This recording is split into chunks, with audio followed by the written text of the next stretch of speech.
but it's the only person below White Holiday in the Comicsgate phone book. It's my favorite failed clone of Peter Sameti. The YouTube guys. How you doing? Welcome to the show.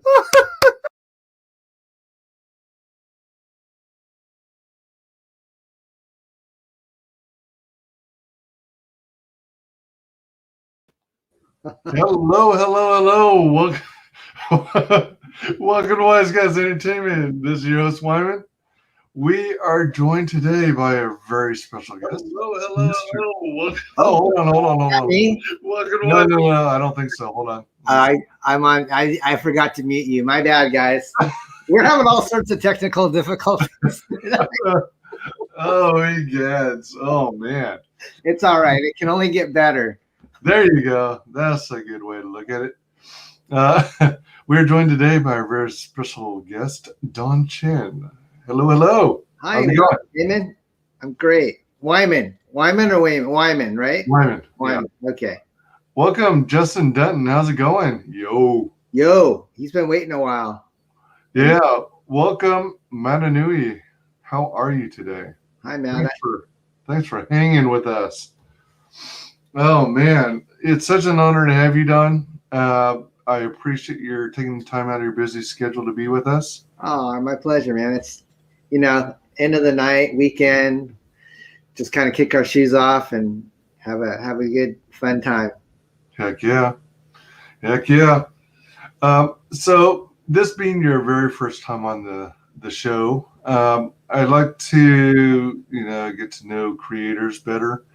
Would you do the honors and share with us your quote-unquote origin story, how you're raised or how you grew up, what you were into, whether it be cartoons, toys, video games, movies, and what were the key moments in your life and career that eventually led you down this path that would take you to one day creating your own crowdfunded books? Wow, that is a long run-on sentence, my brother. I don't know how much time we have, but you asked me that on our practice session, and then I think you added to it. To make a long story long. Well, now that I was just, normally people just ask me about comics, but then you started saying, oh, cartoons and toys, and my mind just kind of exploded, Like my wife she was with me the other night, and she goes, was Evel Knievel really his name? And I said, yeah, I think so, but they spelt it like Evel. Yes. Evil. And she goes, well, what kind of parent would name their kid Evil? I'm going, I don't know. I just had the toy, the toy that you would kind of have on the gyro thing, and then you let it go. And so I'm kind of having a flashback to our conversation about Evel Knievel. But let me start with the comics first, because we could talk toys and cartoons all night as well. Oh, hell yeah. Comics is kind of what brought me here to your doorstep. I grew up in the early 60s, and I grew up in Northern California, like you. And my parents owned a Chinese restaurant where they cooked Chinese food. Yeah, yum. Toy Story, but Christmas Story. And so I spent a lot of time as a young child at my parents' restaurant, and to keep myself occupied, they would buy me comic books.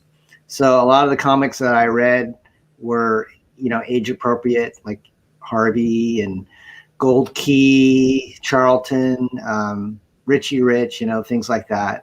As I got older, I started to read the newspaper comic strips, and I read from an early age. In fact, I was pretty advanced. I wasn't really good at math, which is everybody I tell says, you're Asian, you're supposed to be good at math. But I say that I must have skipped when God was handing out the math talent. So I got the writing skill, I think.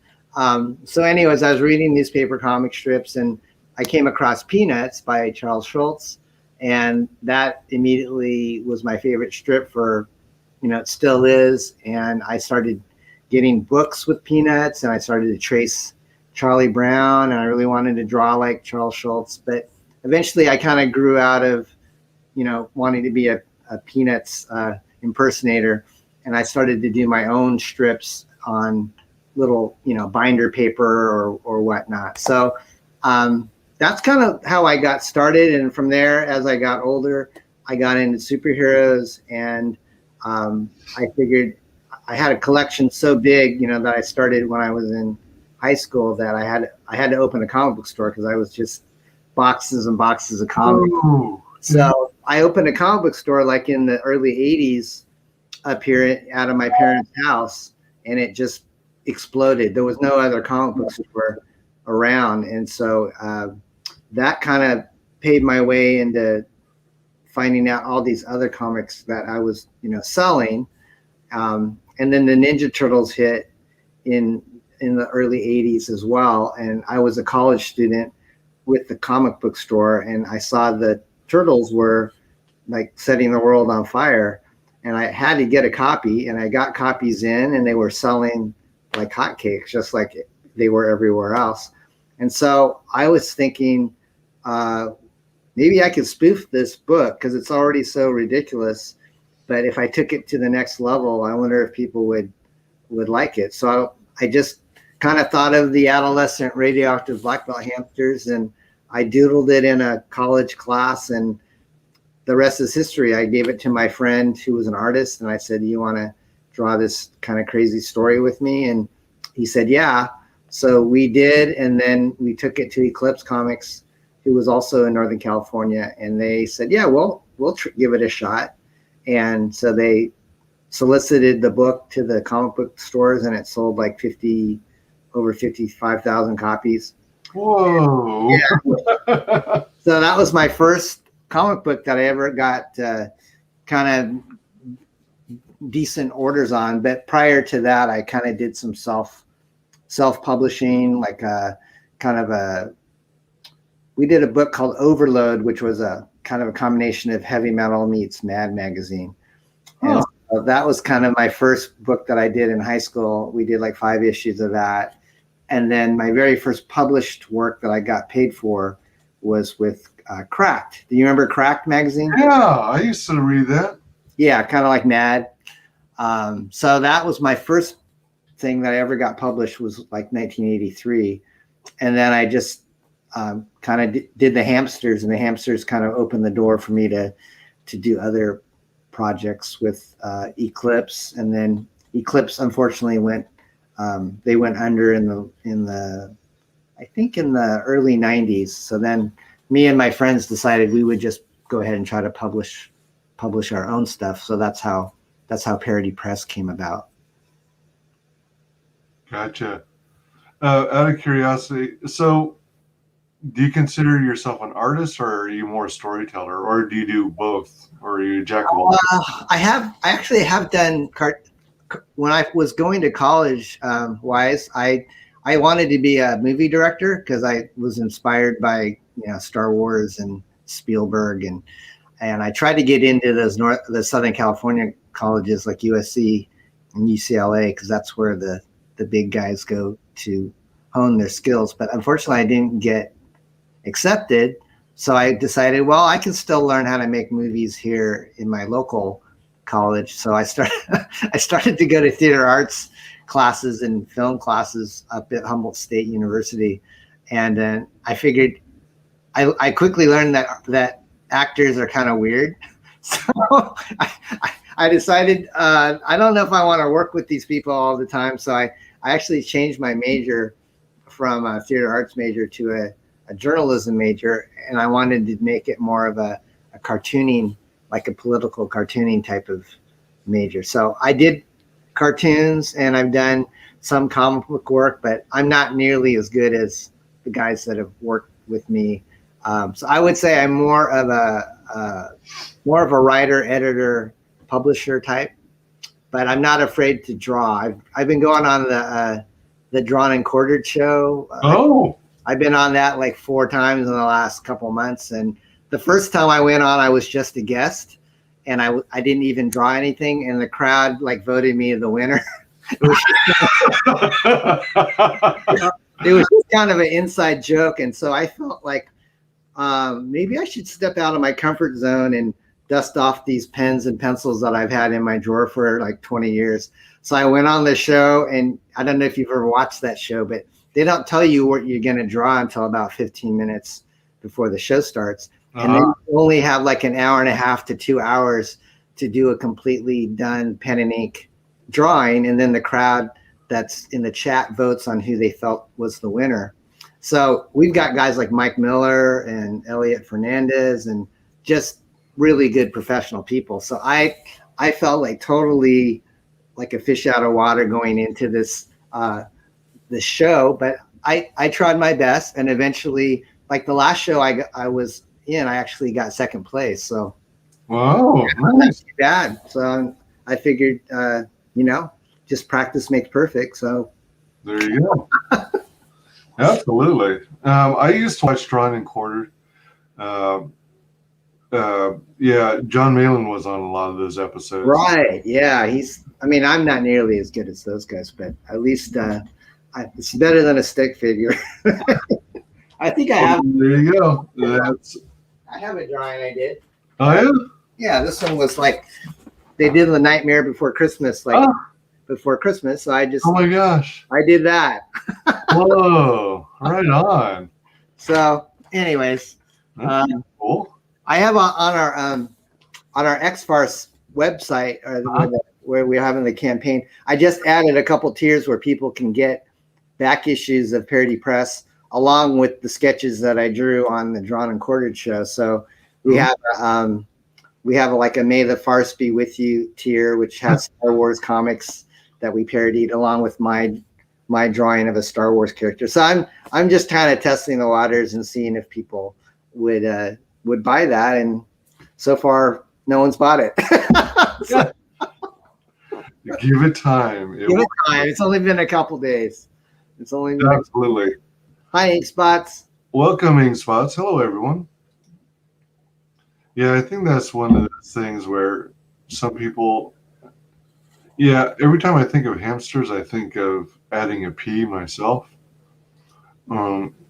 It's easy word. It's an easy thing to misspell, but there is no P.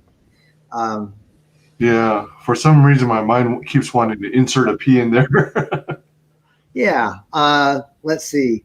Cartoon wise, I grew up like just watching probably the same stuff you probably did. The Saturday morning fair. I remember Scooby Doo.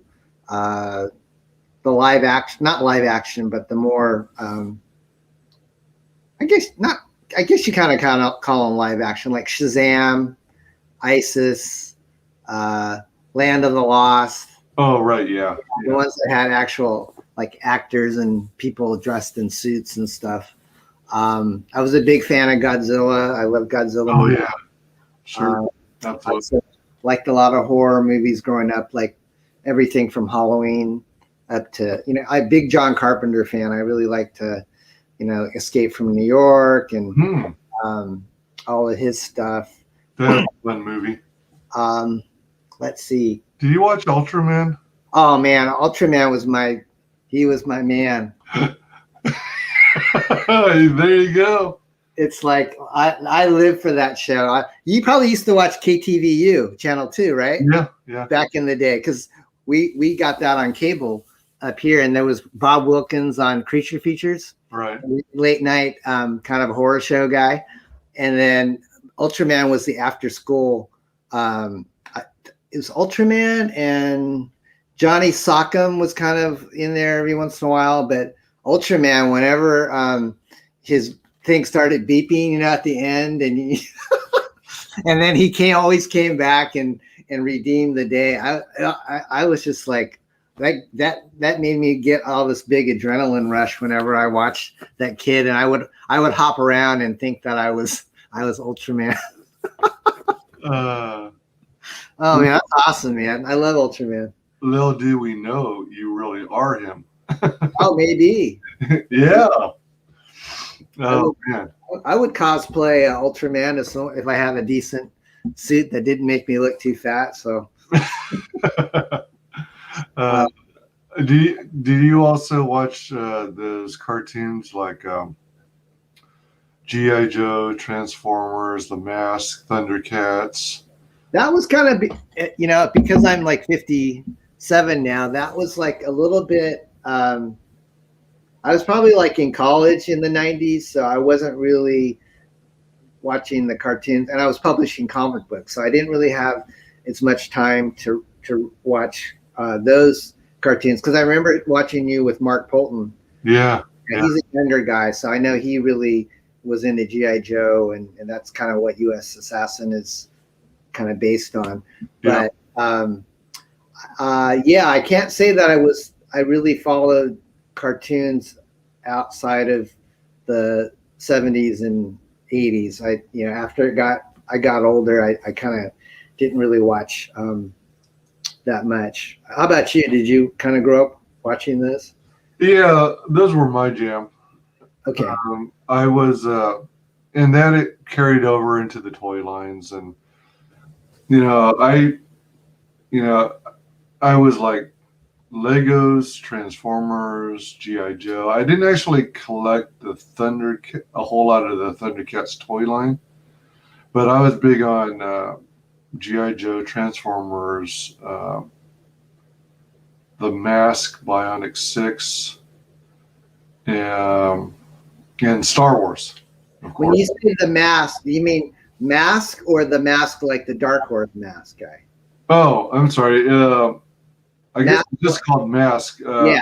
Okay. It's where the characters had these vehicles that transformed into weapons and stuff. I remember that in the comic book ads, but I didn't really watch those shows.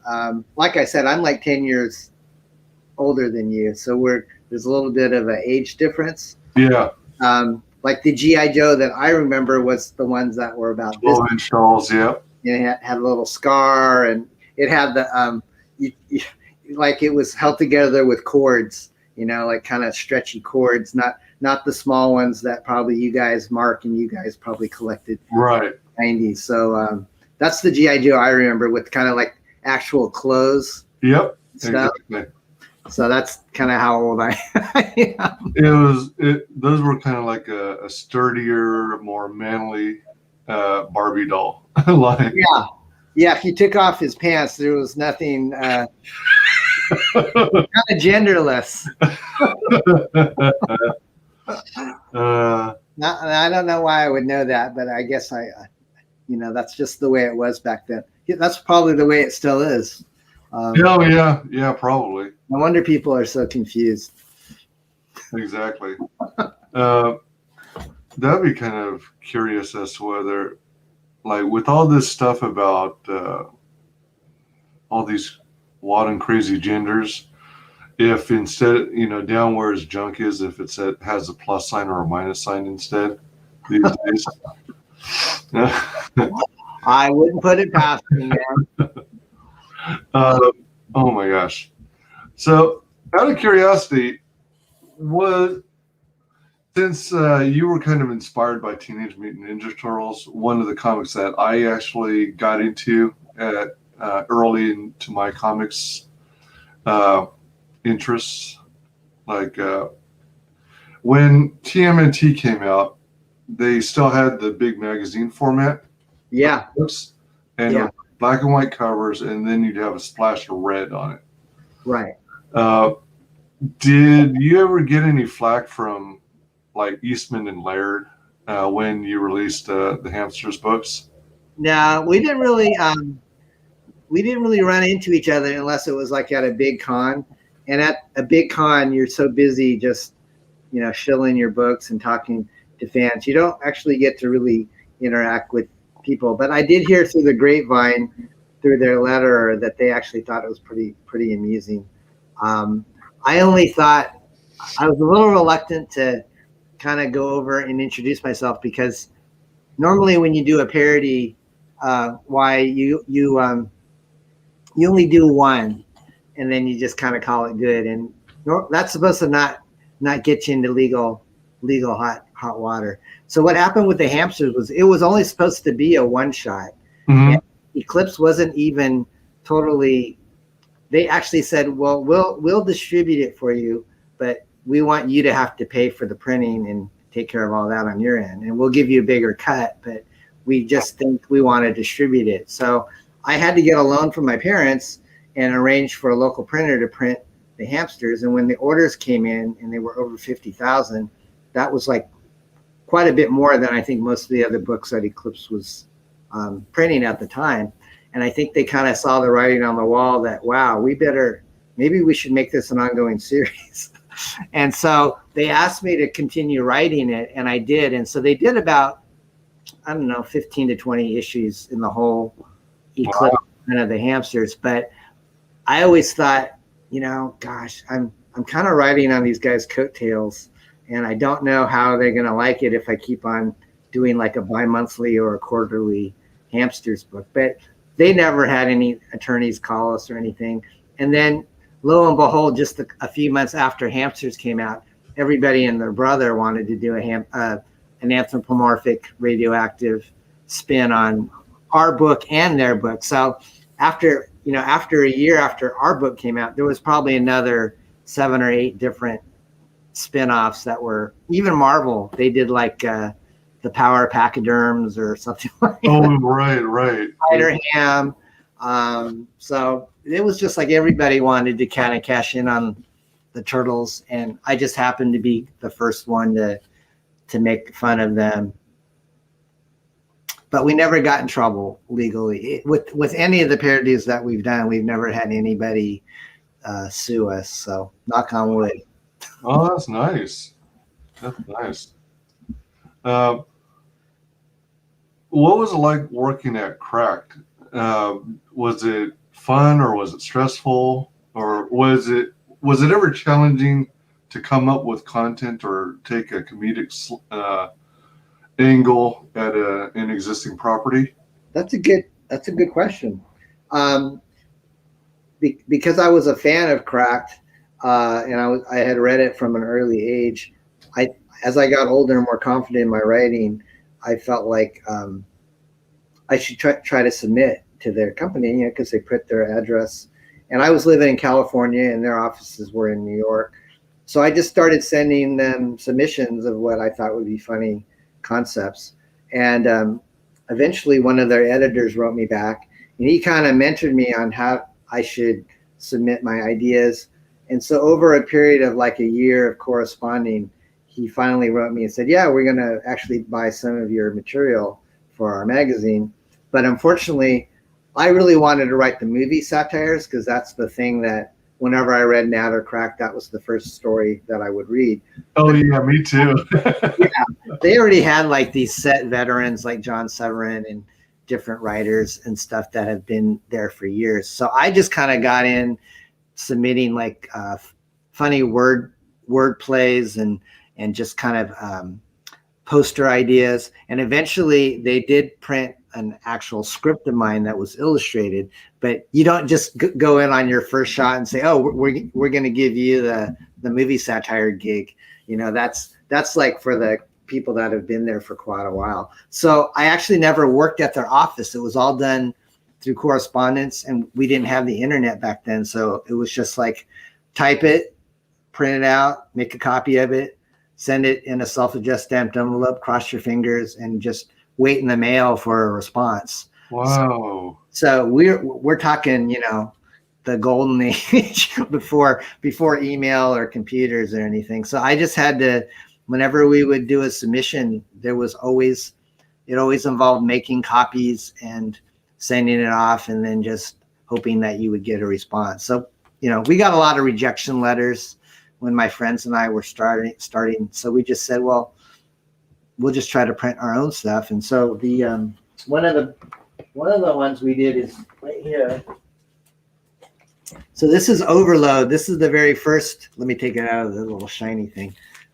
This is like 1979. My high school buds and I, we really liked Heavy Metal magazine. I don't know if you used to read that. Oh yeah, certainly. Yeah. kind of naughty, R-rated Yeah. magazine.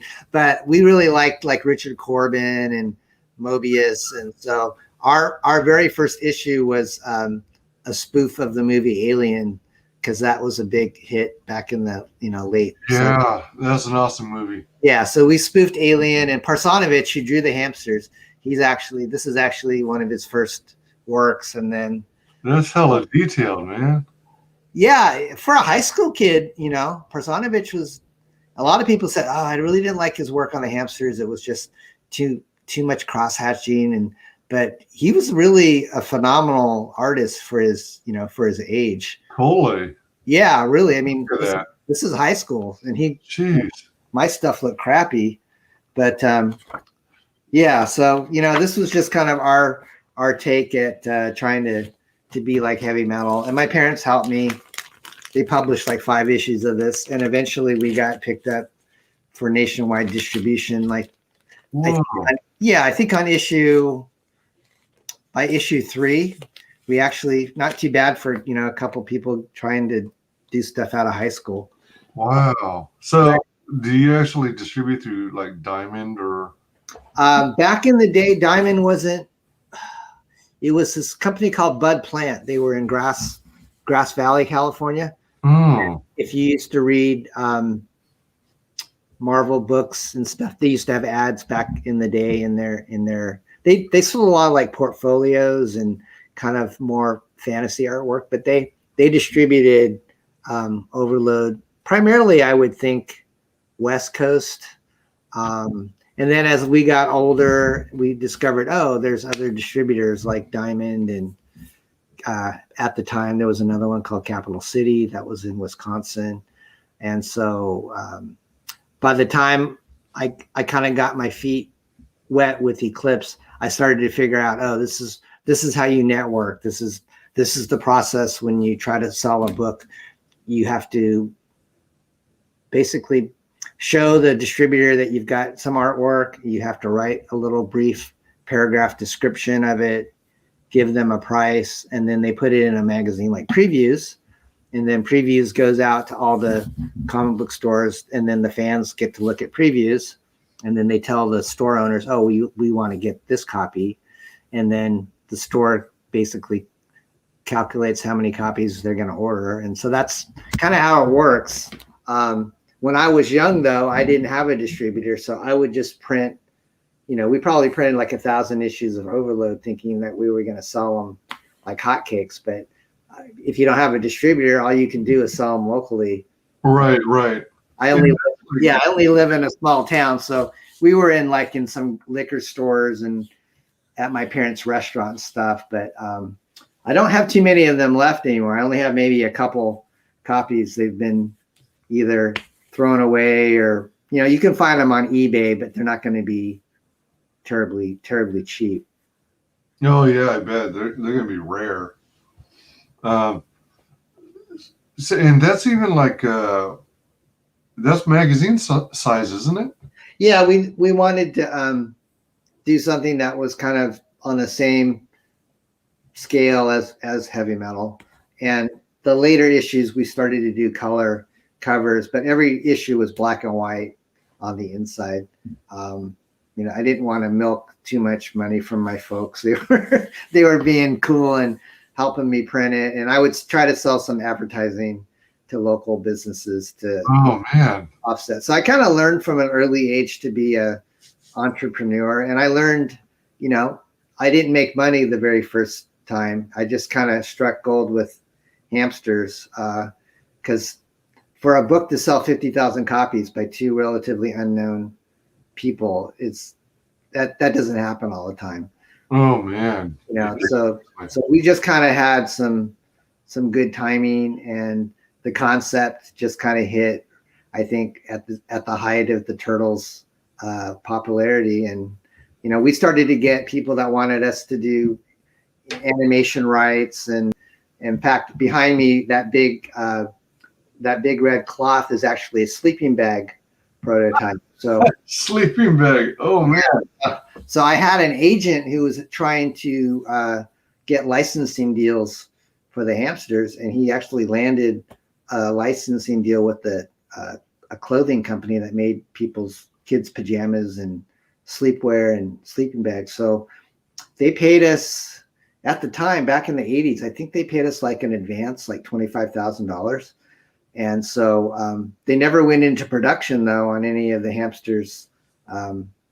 Like you would think that they would be great on pajamas or, bed sheets and stuff, but they never mass produced them. So the only existing prototype, I think, of the sleeping bag is behind me. What? So yeah. What was the point of licensing it if they weren't going to do it? I don't know. Maybe there was just some change in management or direction, but yeah, I was hoping that the Hamsters would get like everybody says if you can get like a toy deal, a cartoon deal, and a video game deal, you're pretty much set. And so we were always kind of talking with people about that. We did have some licensing rights that you remember Rankin Bass?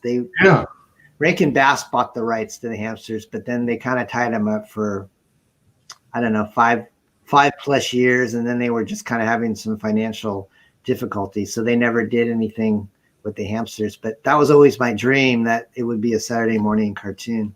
Oh man, are you? Do you still have that dream? Do you envision the Hamsters making a comeback? I'm pretty realistic now. I mean, I've been in this business so long, and if something hasn't quite clicked, and it's been like, I mean, the Hamsters came out in '86, so we're talking 30 plus years. And I know it took a while for a lot of other licenses to kind of make it. I mean, even Deadpool's been around for a long time, and they just did a movie of him just not that long ago. So these things take time.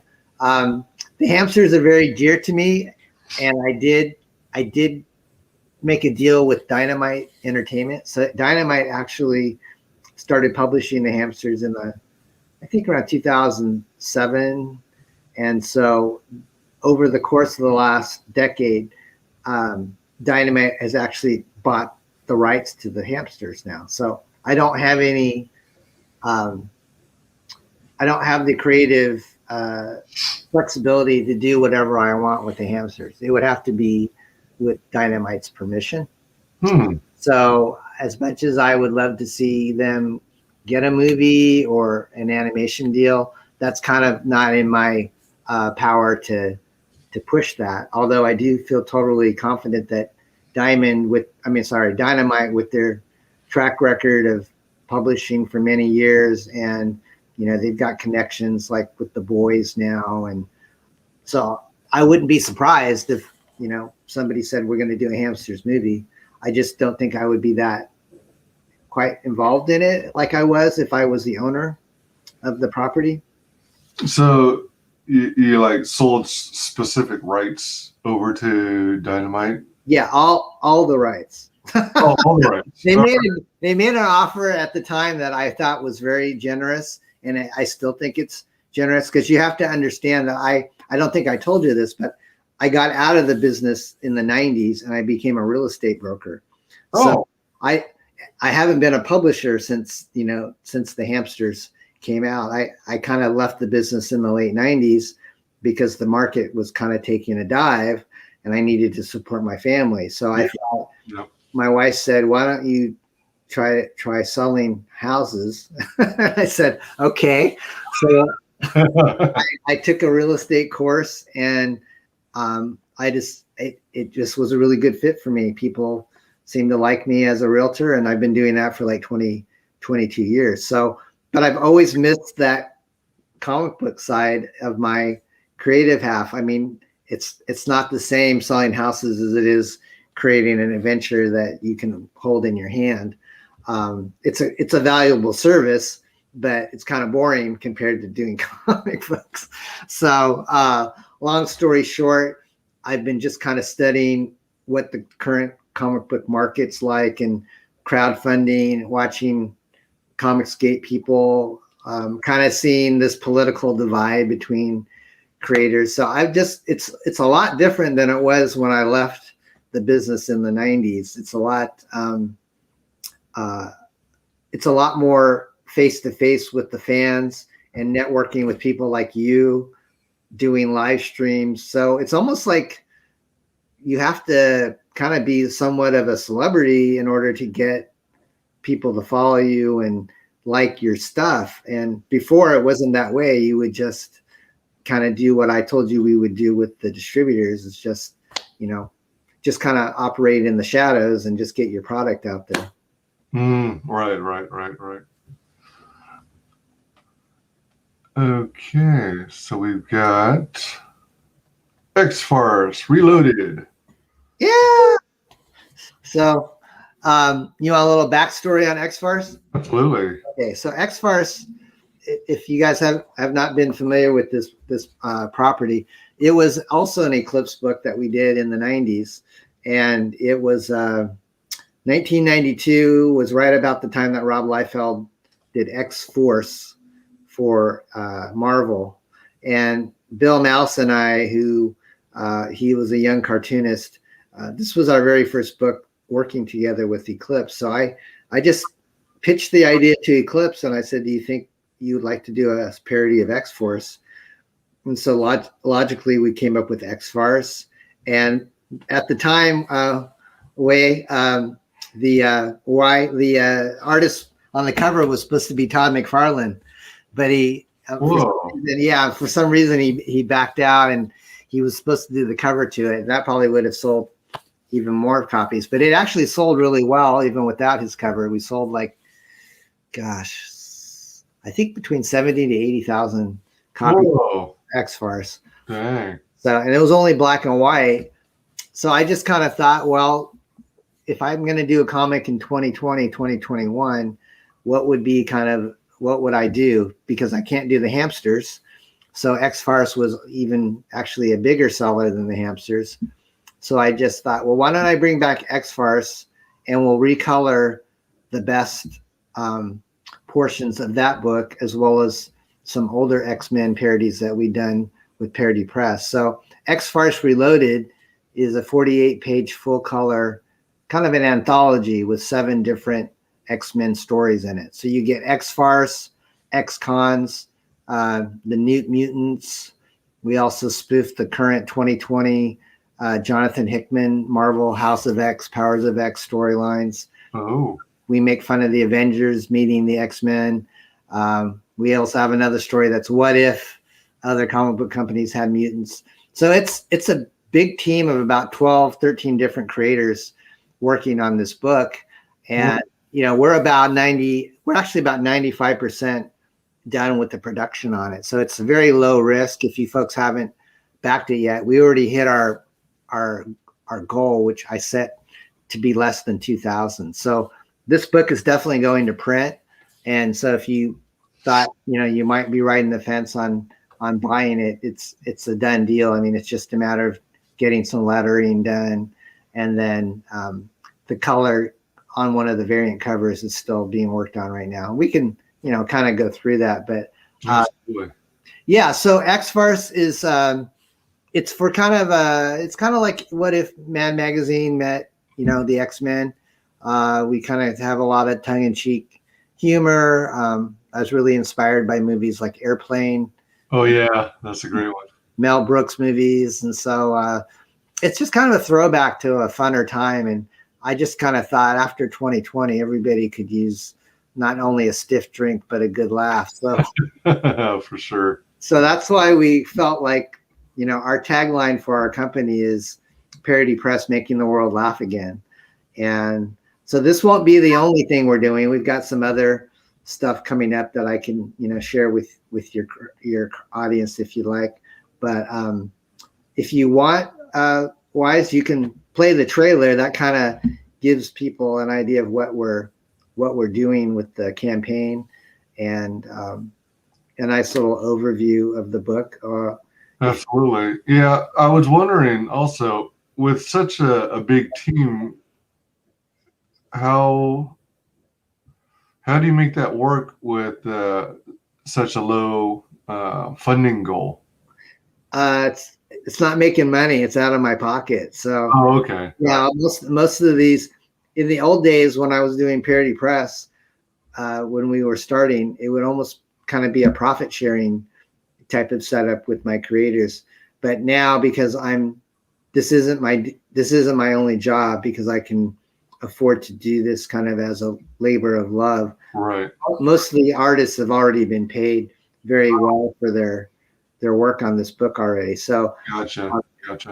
Yeah, if my actual budget on this is more like 10,000, but I want to print this, and it doesn't really matter if I, make a lot of money on it. It's more of a labor of love, just to show people we're back and we can do stuff just as good as we did back in the 90s and even better.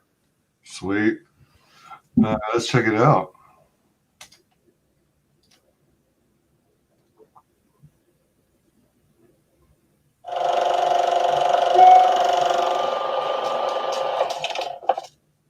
My name is Professor Baldy, and I run a school for juvenile delinquents.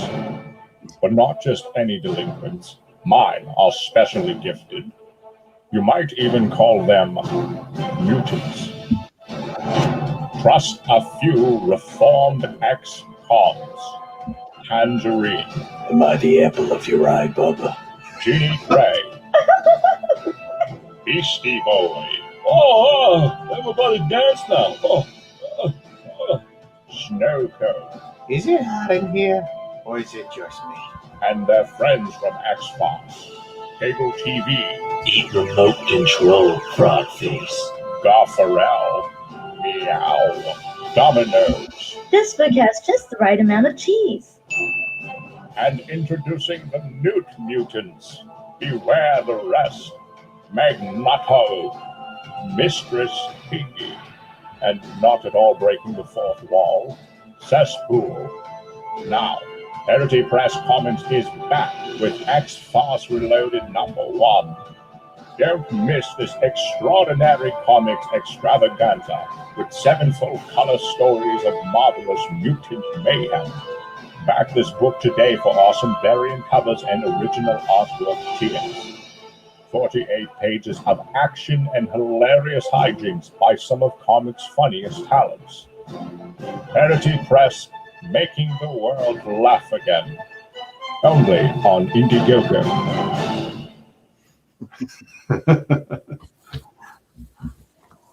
So if I made you laugh just by the trailer, that my work is done. Is it one person doing all the voice work, or is it several people doing voices and voiceover? Yeah, actually, there's two males, and then there's one female, and the female actually is my wife. Oh my! Yeah, so the guy that sounds like Patrick Stewart, he was a voice actor that we found online, and then one of the guys that put the video together did some of the other voices, but most of it was the guy that does the Patrick Stewart. He did like Beastie Boy, Cesspool, cable TV. And so, yeah, that was really fun to put that together. It took a while, but we're really happy with the final product. Did you make the trailer yourself? I wrote it, and then I sent it to off to Ascension, the guys that do like cyber. They do like all the pretty high end trailers. So yeah. So we didn't skimp on, we wanted to make sure that when we came out of the gate that we didn't have like a cheesy looking trailer. Right. But, although at the same time, cheesiness can have a certain appeal to it as well. That's true. My wife says this book has just the right amount of cheese. That's her saying that. Is she like one of the editors? She is my graphics. I call her my graphics wizardress. So she is the person that does a lot of our pre-press stuff. She knows how to color. She knows how to letter. She's just jack of all trades. Just kind of stays in the in the back and just helps me to do my thing. So That's pretty darn awesome that, you got a supportive partner and all that good stuff. Yeah, she's been with me. We've been married for over 30 years, and she kind of went on this wild ride. She never probably thought she'd be publishing comic books when she married me, but she actually likes to get her, to see the creative people that are working on our stuff. Oh yeah, I bet. So yeah, it's been fun. Man, there's a lot of cool artwork. We got 3 variant covers on the book, which are that one which you're looking at right now. That's Bill Mouse. Actually, he redrew this one. So this is the original Eclipse book from 1992, and it was Bill Mouse's very first professional comic book. And so all the inside is what you're going to see recolored, like remastered in. Oh wow! So it was only in black and white before. So yeah, we've got that cover, and then we've got one that looks like it's made in the 60s, and then we've got the one that has that Rob Willis did that I think we're kind of previewing through our little slideshow. But if you scroll down, or the campaign, you can kind of see bigger images of the covers. So that's XFarce Reloaded, first issue, sort of. Yeah, that's the main cover, and the one that Bill Mouse did, and it's totally recolored and everything. I actually have the artwork for sale too. If someone wants to buy it. The artwork is for sale for $600 for the cover. So, yeah, like you said, this is based on cable TV. Right. I'm trying to figure out the reference for him. He's Warpath in the X-Farce, but we call him Tonto. Oh, gotcha. We call him Tonto, and there's. Is that Pee Wee Herman? Yeah, good. You're the first one to notice that. Good for you, man. People go, "What's this character?" And I go, "That's Fallen Star." And so, Pee Wee had that scandal in the 90s, so that's why I knew. Fallen Star. Oh man. Oh shoot. So he has big utensils. So it's kind of like Shatterstar, but it's Fallen Star. Yeah, isn't Shatterstar the one character who has like double-bladed swords? Right. Yeah. We just gave him big eating utensils. And this is like a Domino's delivery girl. Yep, that's Domino's. Her power is super speed because she has to deliver pizzas all the time. Oh yeah, and then Garfield. Right, Garfarrel. It's a girl, obviously named after Garfield. And then instead of Boom Boom, we have Shaboom Shaboom, who's the woman that looks like she's like a 60s Motown singer. Gotcha. I wasn't sure if she was specifically like representing a particular artist. I kind of modeled her after like Gladys Knight. Gotcha. Cool. Yeah, I grew up on Garfield too. Oh yeah. Back in school, they, were they doing this back when you were in like elementary school, and they advertise all these books you can order. You take the order form to your parents, and then Scholastic. Yeah, Scholastic. Mm-hmm. I think they're still around. I think that. I think so too. Yeah. Yeah, I think they're very popular, and probably all those young adult books like Captain Underpants and Dog Boy. Those are probably all. Yeah. Sold to Scholastic. I don't think this will be sold to Scholastic, but it would be nice if it was. It's for ages 13 and up, It's got, you know, some potty humor in it and stuff, but it's nothing that I would be ashamed to give to somebody that was, 13 or older.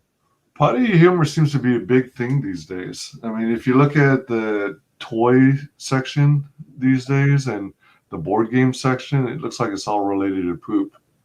So, I don't know.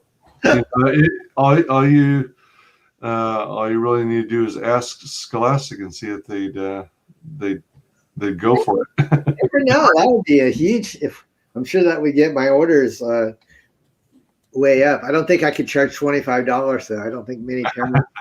I don't think they paid $25 for a 48-page comic book, but they have to understand. You know, we don't have the same distribution channel that we used to, so we have to charge. You have to charge more for the small print runs. No, totally. Yeah. So through Scholastic, I used to get a lot of Garfield treasuries and Far Side. Oh, love Far Side. Calvin and Hobbes. So yeah. Nice. Those were good days. Yeah.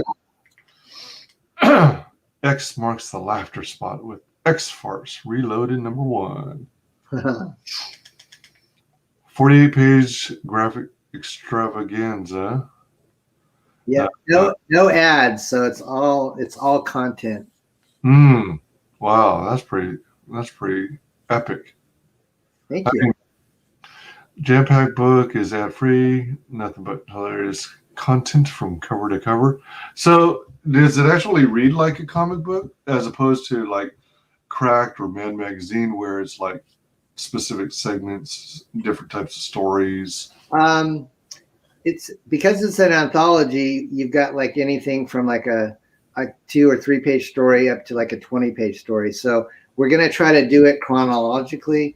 If you scroll down a little bit more, Wise, you can see like one of the pages from the kind of what looks like the Stan Lee, Jack Kirby era, which is what you're looking at right now. So that's that story is, you know, we even put the pages, they look like they're brown and yes. Stuff. So that's the ex-cons. And so we show the origin of the unfunny ex-cons in the very beginning. And then we go to like the 90s where you have Cesspool and Deadpool and X-Farce. And then we have kind of stories in between. There's the New Mutants, and then the ex-cons meet the infringers. I call the Avengers the infringers. And so basically you're reading a comic book that's a history of the X-Men in comic format, kind of like what was that magazine they did back in the 60s? Not Brand Ek. I don't know if you remember that. It was kind of like Marvel's very own spoof magazine. It's kind of like Mad Magazine, but in a comic book format. Oh, so, I don't recognize that. Yeah, it was. They only did like maybe a dozen issues, and it was more of like a 60s phenomenon. So I kind of took that type of take on this book, and so it's it's all your standard panel cartoons with word balloons and stuff. Yeah, that's pretty cool. It looks like it's on newsprint and everything. Yeah, so we told the colorist, try to make it look like it's from the 60s. So don't go wild with all the different Photoshop, filters you can use in our modern day. Just try to go for that old 60s look. So I think he did a really good job. Yeah, absolutely. Let me see. So how does this work? Unfunny X-Cons, the beginning. Yeah. And we've got X-Farce, 21-page adventure. First time collaboration of Chin and Mouse for Eclipse Comics in 92. Yeah. Will was just working at SeaWorld drawing characters for people, and then he got the call to do this book. So he and his roommate cranked it out. Like they burned the midnight oil. I think they got it done in like a couple weeks. Oh my gosh. Wait, is this I may be way off, but is the guy in the lower left that's green who sort of looks like a Hulk variant, Muppet. based on Bert. Yeah. There's an evil group of Muppets that are trying to take over the Earth, and so X-Farce has to go in and stop them. They're in like I think they're up in Alaska or something, and they're just plotting evil. And Mistress Piggy is the leader of the. We call them the MLF, the Muppet Liberation Front. Oh, gotcha. All right. Yeah, it looked like Bert.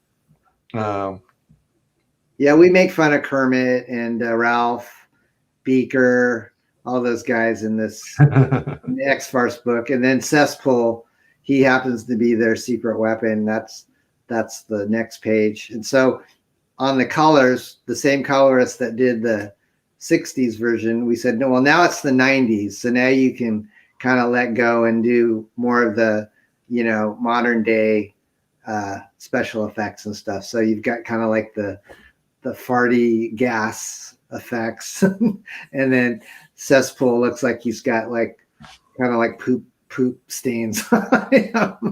Yeah. And we have a stretch goal. If we happen to make 50,000 in sales, everybody gets a Cesspool whoopee cushion. Wow, that would be a first. I don't know of any campaign that's doing a whoopee cushion. Wow, I think it would be hilarious. So. Man, the Newt Mutants.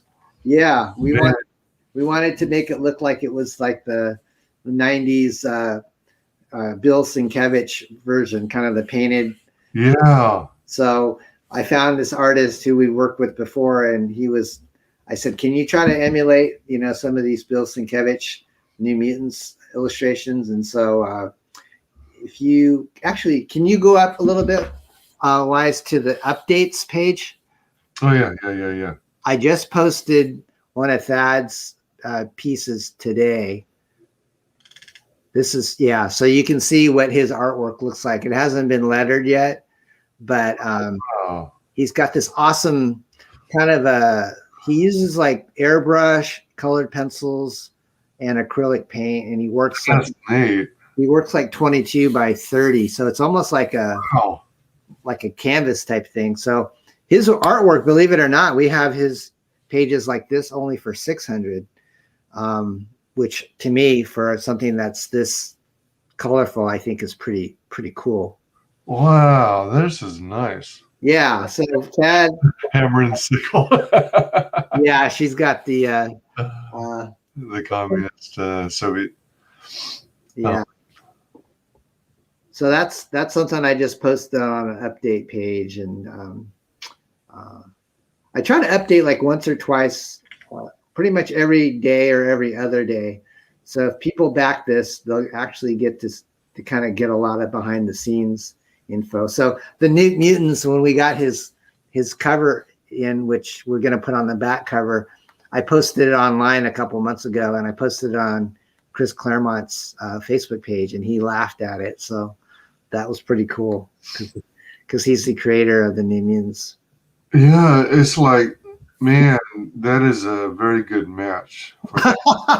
Thank you. I'm having fun. I mean, I think I could do a whole book just with the New Mutants, and we kind of make a joke that they flunked out of the Van Sciver Institute in New Jersey. I saw that. So they're just kind of like these amphibious flunkies. 3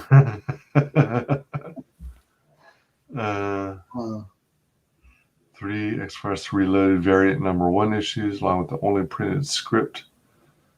Yeah, I'm kind of playing with creative tiers. So I think I said earlier, I've got some tiers that have back issues with sketches, like old Parody Press 1990s issues.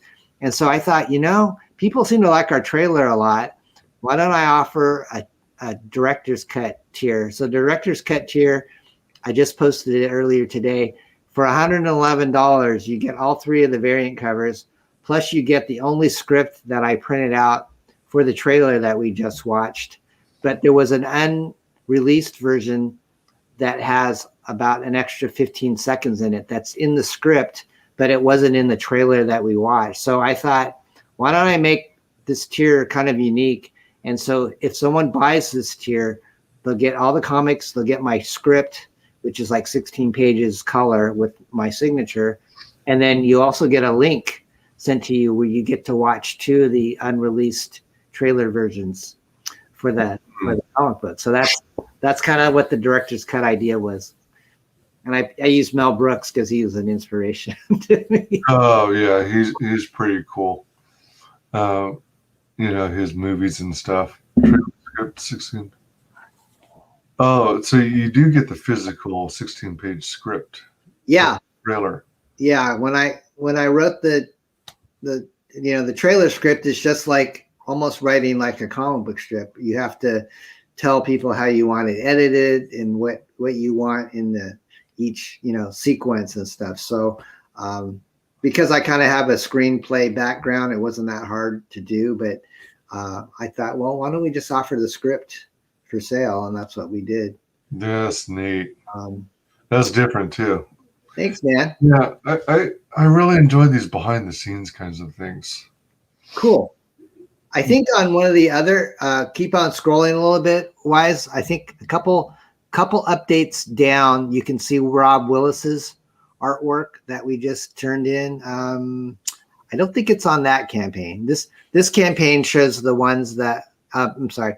This campaign update shows kind of the sketch tiers that we just added, where you can get the older books. Like there's a Hamsters 6-pack where you can get 6 old Hamsters issues along with that sketch that I did of Pewdie Popeye. And then there's another tier that's called May the Farce Be With You.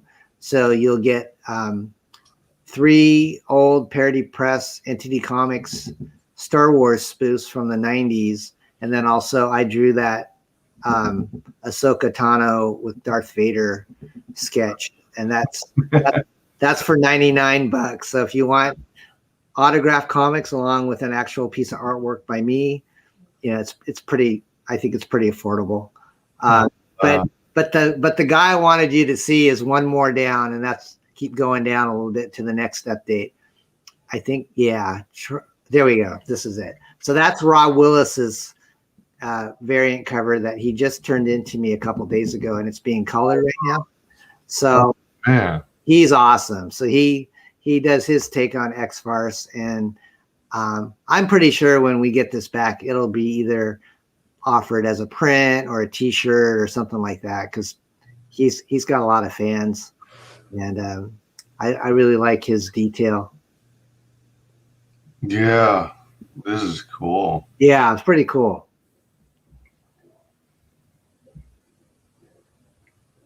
Do you read Graveyard Shift? I have not read it. I did back it and I did receive it. Okay, I think number 3 is the one that he's drawing. Ah, all right. And then I'm doing my own. I have my own YouTube channel. So if your watchers want to subscribe, just go to YouTube and type in Don Chen, and I'll probably come up, and then you can just subscribe. But I try to have like a morning show once or twice a week in the mornings, like around 7:30 Pacific time, and I try to bring in guests. I've had 2 UK creators. I saw you on the Comic Mark show. So Aria Black was the guy I had this last week, and then before that, I don't know if you talked to Alejandro, the Columns of Creations. Alejandro, yeah. I spoke with both Alejandro and Aria. Okay, so those were my last 2 guests, and then I should be on Comic Mark show this upcoming Friday. He just sent me an invite, but it's so funny. I wonder if he's going to make a Pete Samedi clone joke about me. That would be funny. Like all 3 of us are clones of each other. Oh yeah. So that would be a trip. Yeah, I'm trying to get my, just like everybody else, trying to grow your subscriber base, and it's I kind of heard you talking to the Kryptonals guy, trying different things to get people to your channel, and whether it's the short little video, or I think it's just kind of hit and miss. some little videos we do gets a couple, views. And then sometimes we might get strike gold and get one that, gets a lot. Absolutely. Wow. So your YouTube channel already has 1.84 thousand subs. That's not too bad, but I've been I was YouTubing for my business and other things before. Do you remember American Idol? Did you used to watch American Idol? I used to watch that. Do you remember William Hung? Yes. The Chinese guy. She bangs. Yeah, I was kind of in a roundabout way, I was the guy that kind of helped him get famous because I started a website for him when he first auditioned, and then eventually it became his official website. So I used to post a lot of William Hung videos on YouTube, but they were copyrighted by Fox or whoever owned American Idol. So I've taken those down, but that's why I have probably so many subscribers, is just because I was the guy that helped William Hung become a household name. Yeah, there was like some huge movement to get him a record contract. Yeah, he got one. He got paid by a company called Fuse, and then the video for Shebangs was done pretty much for free by the director and the people that contributed to the video. So if you go look up She Bangs by William Hung, it looks like a very high-end video, but everybody volunteered their time to do it. So it was kind of like a grassroots professional music video. Oh man. Yeah. He got all kinds of support. Everyone pretty much fell in love with him. Yeah, he's not hurting for money. He made a lot of, he got some endorsement deals from overseas, and he even made some movies overseas. Really? In Hong Kong. Yeah, there's one called something with your mother. Some kind of, it looked like it was like, this really old culture Chinese movies. Like, it wasn't set in modern times. It was something, I don't know if it was like the 1800s or something like that. But yeah, he got like all sorts of commercial deals, Jack in the Box, tea deals like overseas. So he was just rolling in the bucks.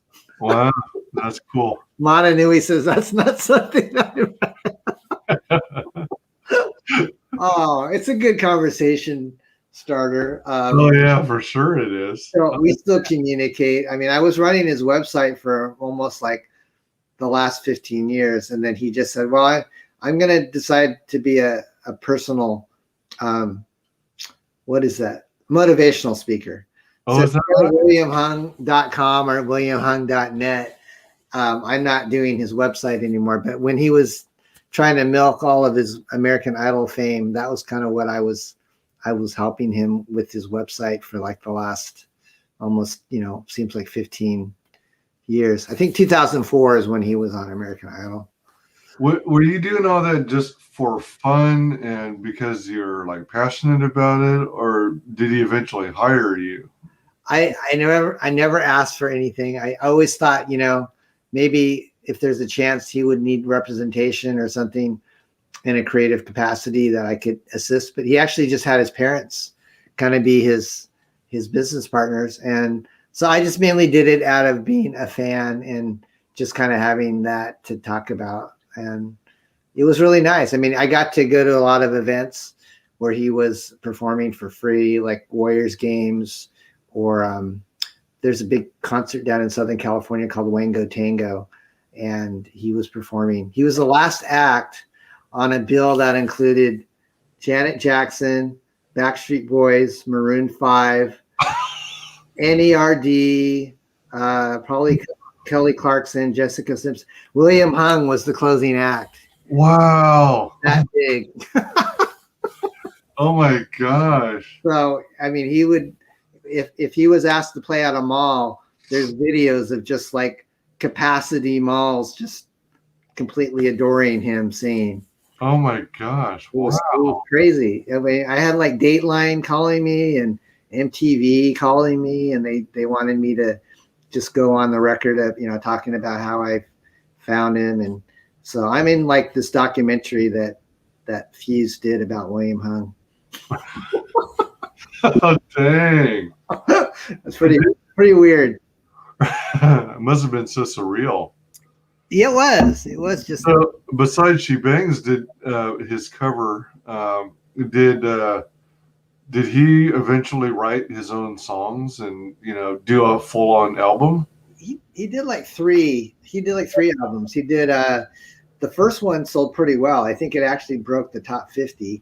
Wow. And the second one was called like Happy Summer from William Hung, and it was more like fun summer cover songs. And it didn't do that great. But then he did a holiday album called Hung for the Holidays. It's kind of like a cult classic. You buy it and you can give it to somebody, and he does his thing on all these traditional Christmas songs. Oh my gosh, that's perfect. Oh man. He's got like his own little bobblehead. I mean, we did like merchandising. We had shirts, we had bobbleheads, we had William Hung buttons, and so we would go to like the Warriors game and set up a booth when he was performing and try to sell his man. That's cool. Did you get at any point while you were doing this? Did you consider doing a William Hung comic book? That's funny. I never did that. Now that you brought it up, it's probably past its sellability point, but that would have been interesting. I don't know who would have bought it. Maybe it would have done all right. Yeah, I don't know what the market for something like that would be, because like every now and then you see Marvel and DC decide to release a comic book, like a team up with Spider-Man and a politician. Yeah. And, like, is there really enough interest to make that kind of venture worthwhile? Yeah, I don't know. I know that you probably saw on Indiegogo that Dynamite's doing like the Biden-Harris commemorative thing along with coins and everything. I think it's only like at 4,000. So I don't know if at the end of the campaign if it's going to be profitable or not for them. I'm not sure either. I'm kind of surprised because I wasn't expecting it to go higher than 2,000 personally. Oh, really?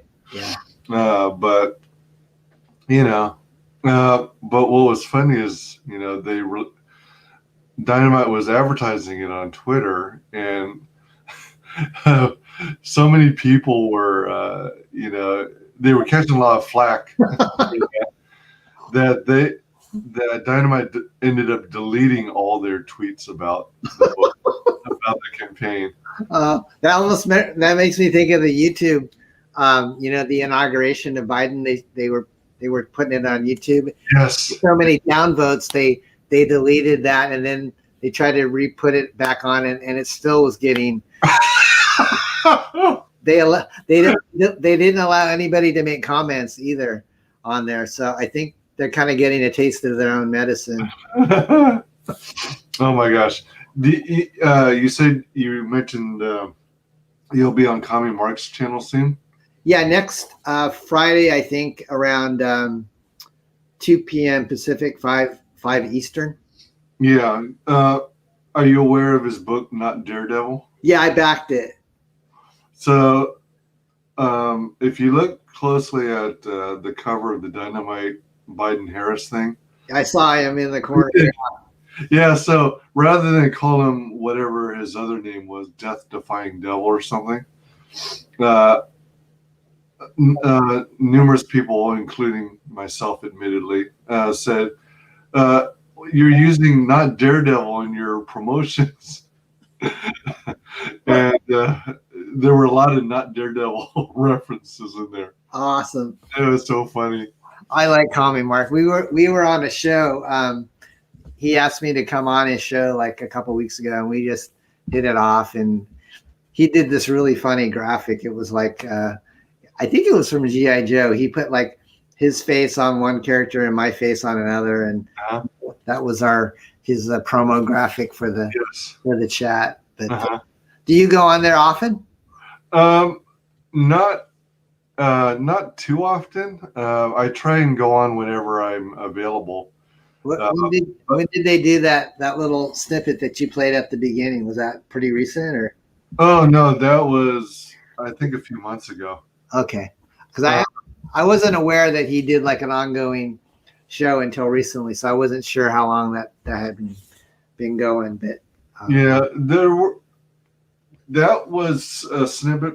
Well, there were a couple. I've been on his channel maybe 2-3 times, roughly, if I can remember right.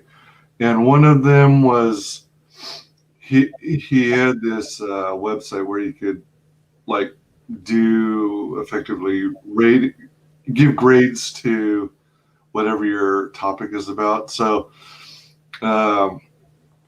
like grades A through F as an example, and then unlisted or whatever. So he took people in Comicsgate and used that one app or whatever to change the gender from male to female.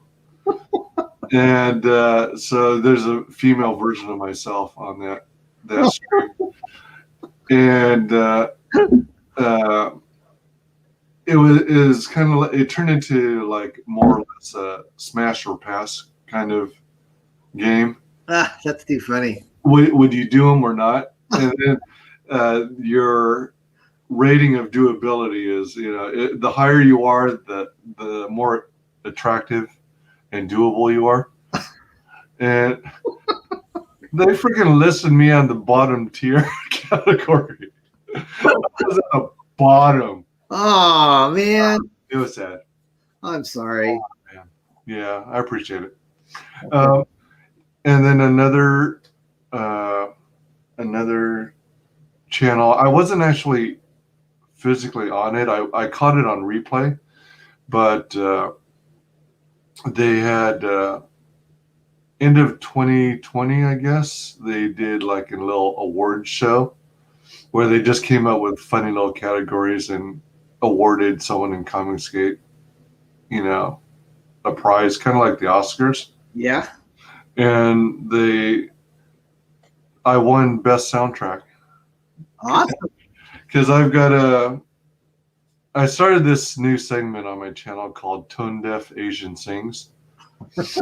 And so I saw some I haven't listened to them yet, but I saw a snippet of them. Do you actually play with some music in the back, or do you just sing it? No, I'm kind of afraid of excessive copyright claims. Right. So I make them as drab and uninteresting and unfancy, and it's more or less like karaoke. What's your most popular one? To be honest, I have no clue. Oh, you know? Yeah, I have no clue. But I heard you singing when I came onto your stream. You were singing like "Stand by Me," and I actually didn't think you were tone deaf. You actually seemed like you could hold the tune.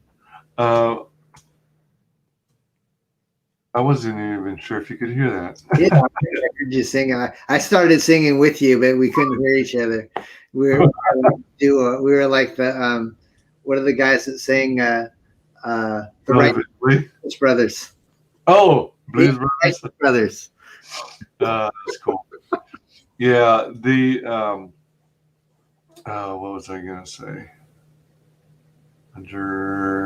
Wait, what? So they gave you the award for best soundtrack based on you singing, and they played it, or? They played a section of it, but for some reason, out of all the songs I sang, they decided to play. They don't really care about us by Michael Jackson. And although I like the song, I don't know why they chose that out of all the other ones I sang. But yeah, I was trying to find it real quick, but I don't know if it might take too long to make it worthwhile. But let me check something here. Sure. 1 moment, please. I'll keep talking about X-Farce to your crowd. Yeah, please do. Hey guys, we have 10 days left in the campaign. Our next goal is to try to hit 4,000 in funding. Our tiers start at $25, and we have lots of cool artwork for sale if you're an artwork collector. We also have an executive lunchbox tier, which means for $200 you can get all 3 issues and a really cool metal tin lunchbox and a ceramic mug with X-Farce on it, and also a little trading card that's physically drawn and inked by Bill Mouse of an X-Farce character. So that's, to me, if I had $200 of Trump money to spend, that's what I would buy.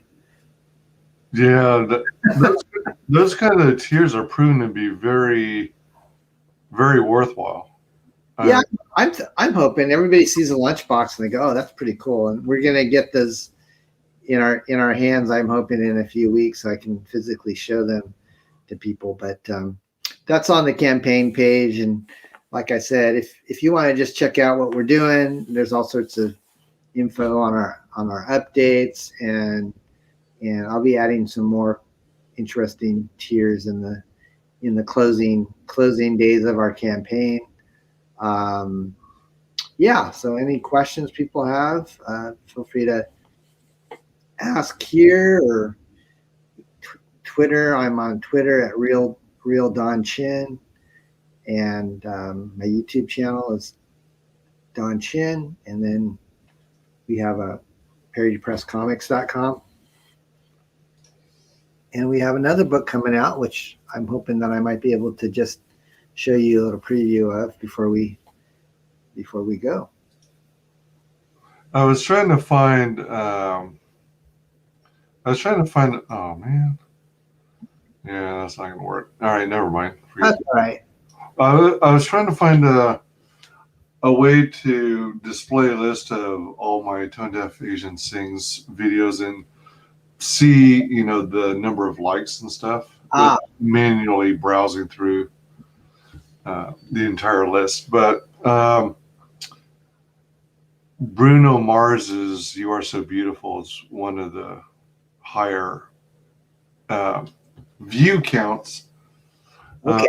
I don't know what the highest in terms of.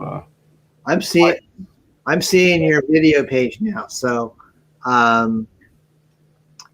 yeah, you've done a lot, actually. I did like 30 of them or so. 30. The one that people Smoke on the Water's got like 13. Charlotte Church is 12. Kiss by Prince is 12. The Krista Berg Lady in Red. That's 22. I remember that song. For the longest time, I'm a big Billy Joel fan. That's got 18.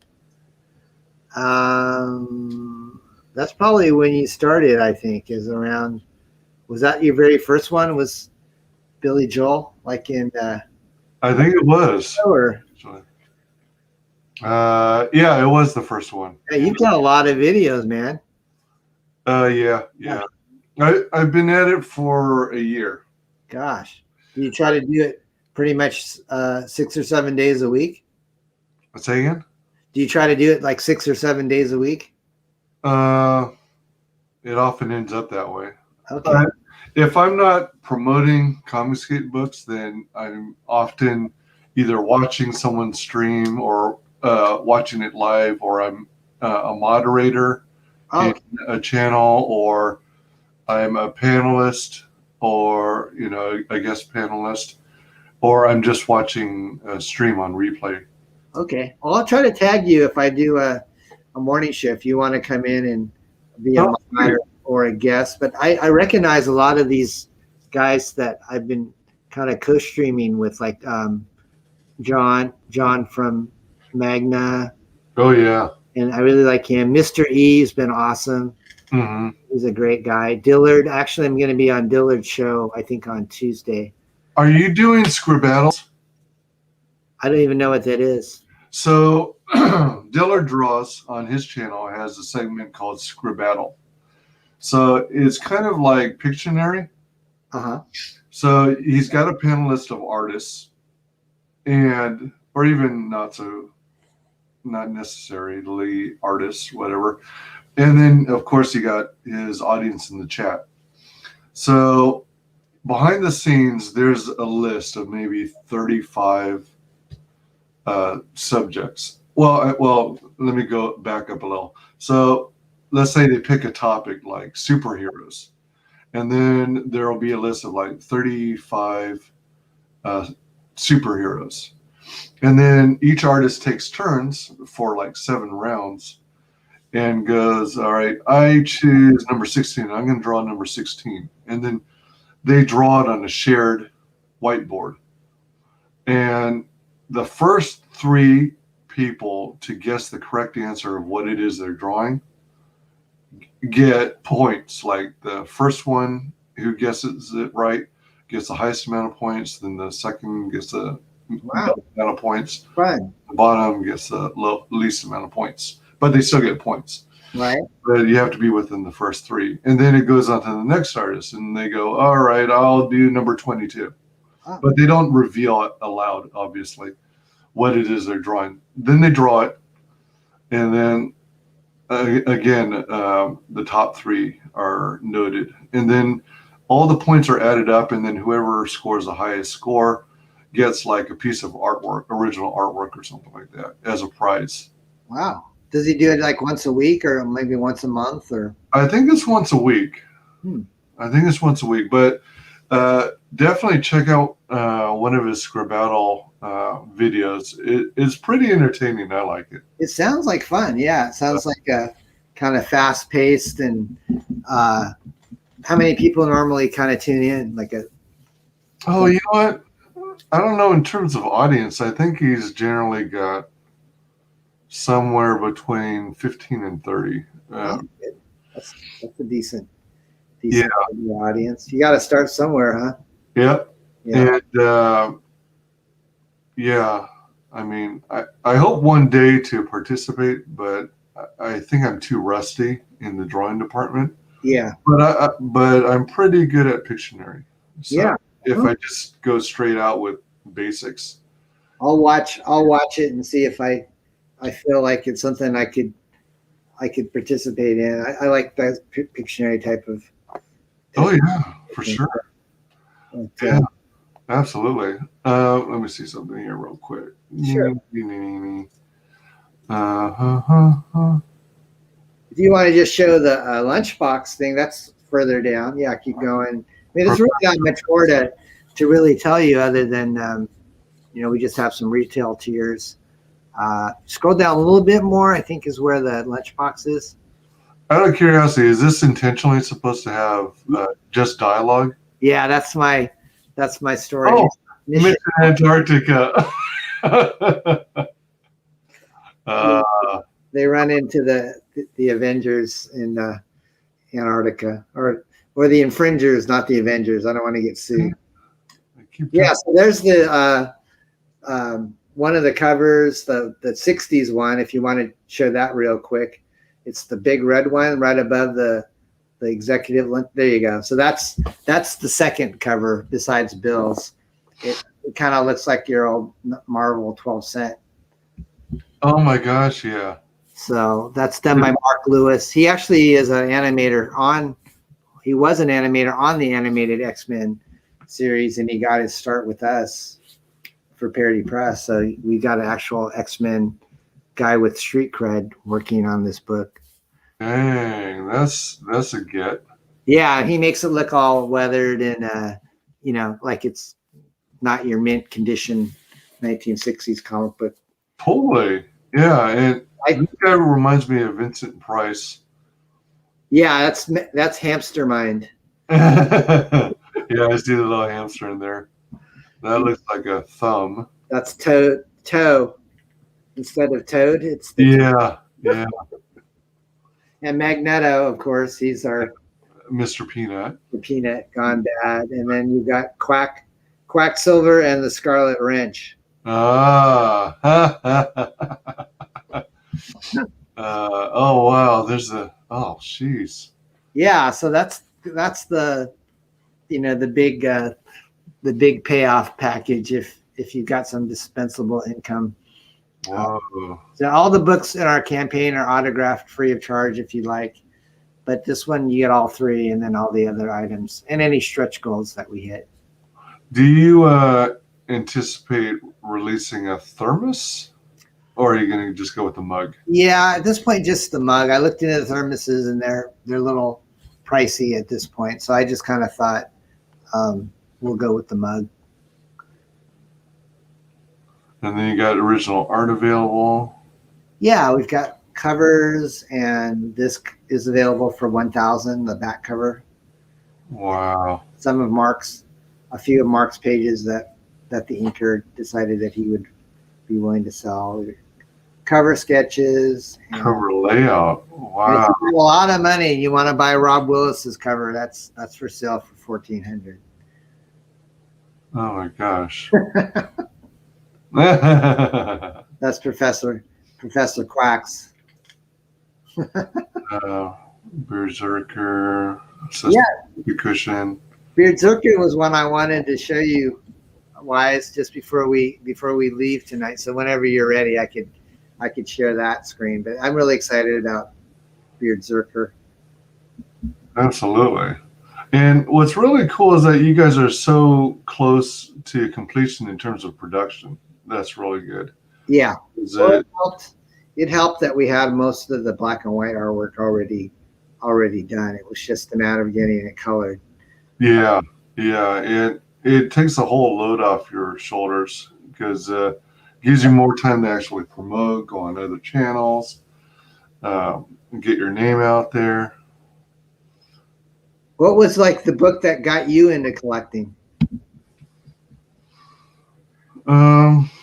I guess it was kind of a combination of Teenage Mutant Ninja Turtles and Heavy Metal magazine. Wow. Cool. And then shortly after I discovered those, then I got into things like G.I. Joe, Transformers, actually Thundercats? Not in the comic book, no. No. I actually went from G.I. Joe and Transformers into things like Booster Gold, Dazzler. Oh, okay. Blue Beetle. Yeah. Those kinds of things. I actually things that appealed to me were not only superheroes, but kind of the campier ones because it was pure escapism. Okay, that makes sense. It was just good fun, you know. Because I collected Dazzler, even though that's so corny now, but back then, disco was cool. I like disco, and I also dug how they did covers that looked like they had cosplayers or someone dressed up. Right. Yeah, they have kind of the photorealistic kind of painted style on Dazzler. I remember selling that book in the comic book store, but I have the same taste. I like. I kind of remember Booster Gold. I like Blue Devil a lot. That was one of the DC books. What was the other one that you said that was kind of Blue Beetle? Blue Beetle. Okay. And I got into a little bit of Silver Surfer, and then I also did West Coast Avengers. Okay.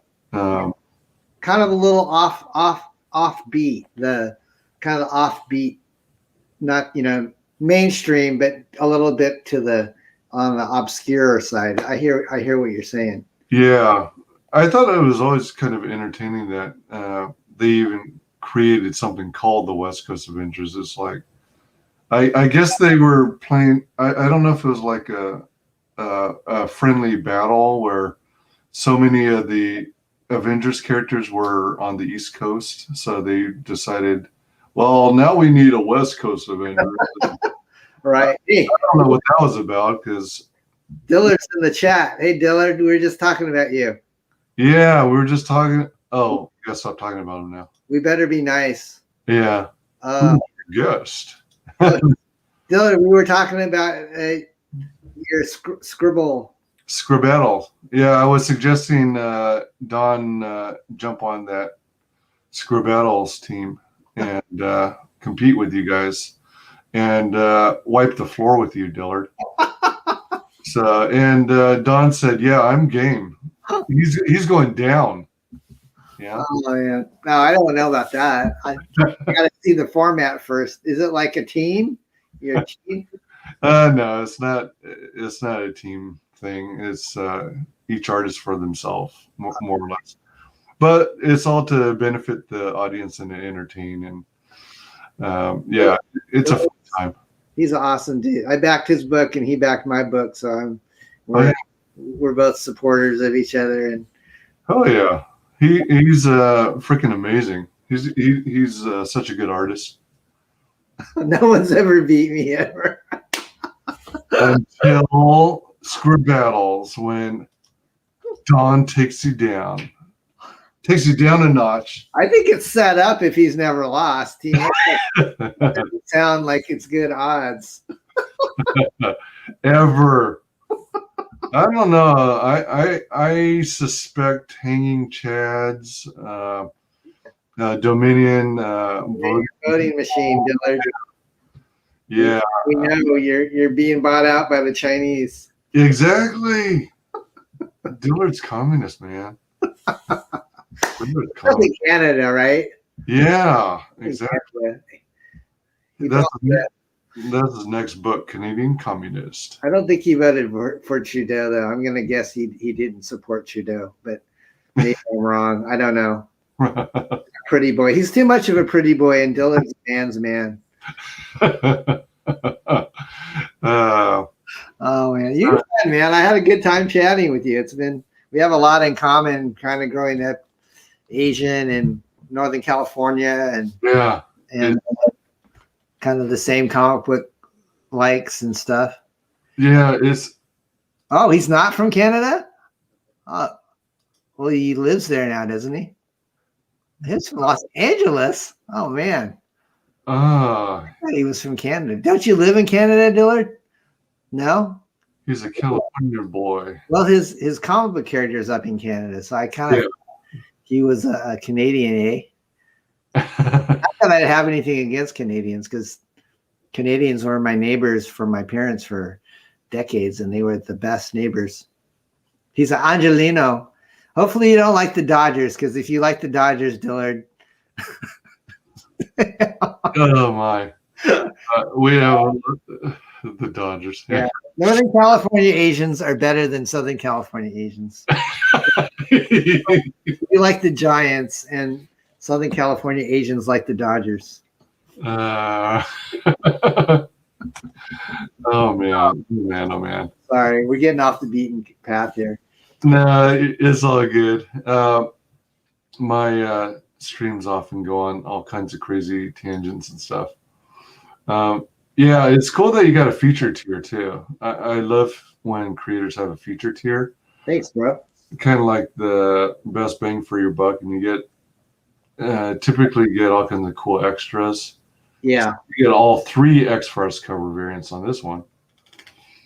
Yeah, man. So it's kind of like, this is my first campaign, so I'm kind of learning as you go, getting it all put together in the template that they give you. It's a little bit of a learning curve, and now I'm a lot more comfortable with it. But prior to the launch, we had like 6 months of pre-launch, and I was just scratching my head going, how do I do this? Did that prove helpful, the pre-launch mailing list? Yeah, definitely. Cool. They kind of let you do it for free for up to 6 months, and then you have to launch your campaign. Otherwise, you have to start it all over again. So I got a little warning, you have 2 weeks to launch your campaign. Otherwise, you have to start all over again. So I said, oh, man, I got these artists that haven't turned in their covers. I guess I'm just going to have to go for it. Did you find that people who participated in your pre-launch happen to be a lot of your previous fans from the original books? I wouldn't recognize their names, but I can say that a lot of the people that supported the books were people that I just met through streams. Like Mark Polton was our backer #1. Oh, wow. Yeah, Adam Post and Dillard gave us some funds, and so a lot of the people that I met through Comicsgate, Mr. E, he supported it. Yeah, I mean, I think I do have some kind of fan carryover from way back in the day, but not, I don't have 53,000 followers right now. That would be nice to have that as a basis, but I'm having to kind of start from scratch as an old, guy in my late 50s, and it's a different playing field. It's definitely a challenge. It's not as easy as I thought it was going to be, but it's very rewarding. Did you ever have like a mailing list developed back in the day that would still be current, or that you've kept current over the years, even though you went on to?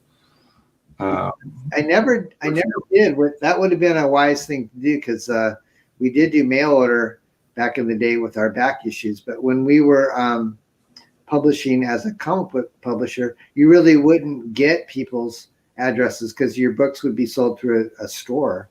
So they would buy through the store. So the only way you would really know somebody's address is if they wrote to you. Right. So you got the Mighty Board digital print. Okay, it's literally a print, so you can use it like wallpaper, I guess, or you can print it out if you want a 10 by 15. Or, we didn't make any digital version of our book available. My wife and I kind of discussed it, and I kind of had to side with her, and she said, I don't want to make a digital version because I think it'll kind of make it less likely for someone to pirate it. Plus, it'll probably keep the price of the printed books, the value, higher. But I also heard people say, well, for people that only want to read it and they don't want to have to pay for shipping overseas, the digital is a nice option. So yeah, I mean, there are different ways to look at it, and there's some people prefer the digital option because they don't want to deal with the international shipping fees. Right. But there are workarounds to that argument too. Usually when I see a digital tier, it's somewhere between 2 and maybe 25 people interested. But it varies depending on the campaign and all other factors. Yeah. But the way I see it is, even if, I'm not particularly a fan of digital tiers, only because I tend not to ever read them, because I like the physical print. I like to have it in my hands. I like to be able to whip my eyes all over this page. Exactly. Deal with a stupid interface. I think it's our generation. I think, millennials and teens and stuff, they're cool with reading stuff on a tablet. But you and I, who grew up in the 60s and the 70s, there's just something, I think, heartwarming and tactile that just is the sensation is just a kind of a warm thing versus holding an iPad. Absolutely. So you get the X-Farce #1 tribute cover. And then you got the Unfunny X-Cons #1A variant cover. Uh-huh. The Rob Willis variant cover 1B. That's super detailed. That's really cool looking. Parody Breast Comics Vault Pack. Yeah. That's an assortment of 5 or more old 1990s out-of-print comic books that are no longer... they're not in print anymore. So a lot of our books have actually gone up a lot in like Mile High Comics. If you go to Mile High Comics and you look up X-Farce #1 from Eclipse, the near mint condition copy is $90 Oh, on Mile High. And the X-Force book that Rob Liefeld did is like $6. Oh my gosh. Wow. So how do you do this? Do all 25 people who back this tier all get the exact same 5 issues, or? Yeah. Actually, we've only sold 4. There's only 25 available, but we've sold 4 to 4 different people. So what I do is I'll go into my my stash of back issues, which I don't have that many of the Parody Press books because we've moved, since the 90s several times. So I don't have a whole lot. So I'll just take a good assortment. You might get Stupid Man. You might get our Spider-Man spoof. You might get a Hamsters book. So it's all assorted and they're all signed. Ah. But we've got some cool books. I mean, like, let me just show you. It's like one of those blind bags. Yeah. I mean, like, this is cool. This is like one of the old Hamsters mid-90s reprints that we did with Star Wars. That's, a long time ago on a galaxy far away. And then we did like, what if Kirk and Spock went to high school? So this is like, oh my, yeah.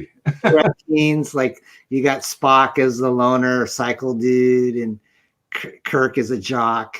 And there's a little backup story called Trek Babies that we did. And then the one that Bill Mouse, like when we first came out, we did a lot of image spoofs. So Yawn was like one of our first Parody Press books. We sold like, I don't know, like 40,000 copies of this. It was just the black and white spoof of Spawn, but we tried to really match the logos. Our letterer Kurt actually worked on a lot of Rob Liefeld's books. So like even the inside credits page looks like an image book. Spin image question. Image comics. And then everybody loves, if we do another reprint, I would love to do like Pummeler in color. This is Sam Keith. He did a few covers for us, but they were never digitally colored. But I think, if we could have somebody digitally color this. We've got like the foil embossed logo on that. And on the back cover, Ty Templeton has the Pummeler shooting at a squirrel. So we had a lot of fun. I mean, we tried to really spoof the books. And this one I like a lot. Just the last one was, this is Bloody Hot. It looks like Bloodshot. Oh, right. But we had metallic red ink on it. So it looks like it's chromium. Oh, man, neat. Yeah, I like that red look. So we had fun, man, doing that back in the day. Wow. How sweet. Thanks for letting me share those. I really get to share the old Parody Press stuff. Oh, man. It looks like some fun stuff. Yeah. Like I said, I was real big into reading Mad Magazine and Cracked. I was often picking up both books, both magazines or whatever. Nice. Bill Mouse sketch card and comic. Yeah. So if you buy this one, you get his cover version of X-Farce, and then he'll draw an X-Farce character on a trading card, like an inked one. That looks really good too. Mm. Hamsters 6-pack plus sketch. Yeah, I did a Hamsters Baker's Dozen earlier in the week, and it sold the same day. Whoa. I figured, why don't I try? I don't have 13 more issues of the Hamsters left that I can part with. So I found 6 that I had a few extra issues of. So that's what that is, plus a sketch by me. And then the next one is like the May the Farce Be With You tier. And that's basically some Parody Press Star Wars spoofs along with my artwork for $99, just for $99. So how many spoof books do you get with this one? You get 4. 3 of them are Star Wars related. One of them is the Skunk, which is kind of like a superhero who can fart at hurricane force velocity. So you get 4 of those issues signed, and then you get my 9 by 13 inch sketch. So the Skunk's not in any way related to or based off of the Max, right? No, but we did do a Max spoof that everybody that's a Sam Keith fan is. It's like a $400 book online. Whoa! I really like that book, and I wrote that, and Bill Mouse and a guy named Mike Taylor drew it, and everybody that's a Sam Keith fan, it's a big sought after item, and so I may reprint that one in color because I think people would like it. Oh yeah, for sure. X-Farce Director's Cut package. I think this is a cute idea. So you get the what is it called again? Director. You get the script that I wrote for the trailer and all 3 issues, and then you get secret links to the unreleased trailers that we didn't do for the campaign. Yeah. We got the XFarce Reloaded #1 6-pack. Yeah. Those are mainly for the retailers. Once the book comes out, if people want to buy like bigger quantities, they'll get a discount. So you can either buy a 6-pack or a 10-pack. Now, is that 6 of the same book? But wait, how does it work? Yeah. You get 2 of each. Oh, okay. All right. Yeah. And then on the 10-pack, you get 3 of each and then 1 of our choice. Oh, okay. Right on. Then we got the XFarce Colossal Executive Box. That's a mouthful. Yeah. Do you get a bologna sandwich with it? I don't think it would hold up in shipping. A phony bologna sandwich would have been funny, though. Yeah, it would. It would be on brand too. So you get what with this again? That one comes with three variant issues, and then you get the metal tin lunchbox, and then you get a ceramic mug with XFarce team on it, and then you also get a sketch card by Bill Mouse. So 6 items plus whatever stretch goals we hit. Nice. Yeah. And then XCon's cover sketch pencil art. Yep, that's on little like 8.5 by 11 piece of paper that Mark Lewis signed. Cool. XCon's original artwork, page 7. Yeah, there's these are from the 1990s, so this is old. Wow. Right, artwork that we used in the first Parody Press stuff. So it's not like anything that was drawn recently. So it's pretty old. And Mark Lewis, he doesn't really sell very much of his artwork. And the only reason why we're selling these pages is because the inker, who's not Mark Lewis, said I'll part with these, but it's not going to be cheap. Right. Oh yeah, for sure. It's cool when original artwork is available for sale in these tiers. Thank you. XCon's original artwork, page 9.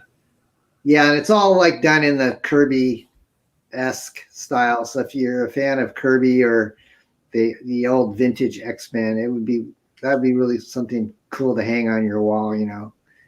Yeah. Get it framed. XCon's original artwork, page 10. Let's see, 9, 10. Oh, and then you go to XFarce original cover art. Yeah. Oh, for this campaign, this cover. Yeah. And that's basically inks, right? Actually, it's not. It's pencil. I actually have it right here. That's pencil? Well, yeah, he digitally inked the cover, so the only thing I have original is his pencil. So it almost kind of looks like a Don Martin type of, Mad Magazine style. This is So this is all by Bill, and signed by him. It was drawn last year. Wow. So that's for sale. I like the deep pencils because one of my bad habits sometimes is to either draw at all the same weight of pencil or too light. So it's hard to see. And then we've got the Newt Mutants original art, page 1. The Newt Mutants book, is it all in color? Yeah, it's all like what you see. It's right. The whole book is colored, but his artwork is more of a painted, illustrated style. So it doesn't look like your traditional, pen and ink comic book work. It's more of a like a graphic novel. Yeah, that's nice. Painted style. Newt Mutants original art page 2. Yep. We looked at that earlier, and then the back cover art. Yeah, that one's cool too. Yeah, you got some talent here. Rob Willis original cover art. Yeah. Man, so detailed. Totally crazy over all the detailed stuff. And then I love when campaigns have the sold out tier so I can see what I missed out on.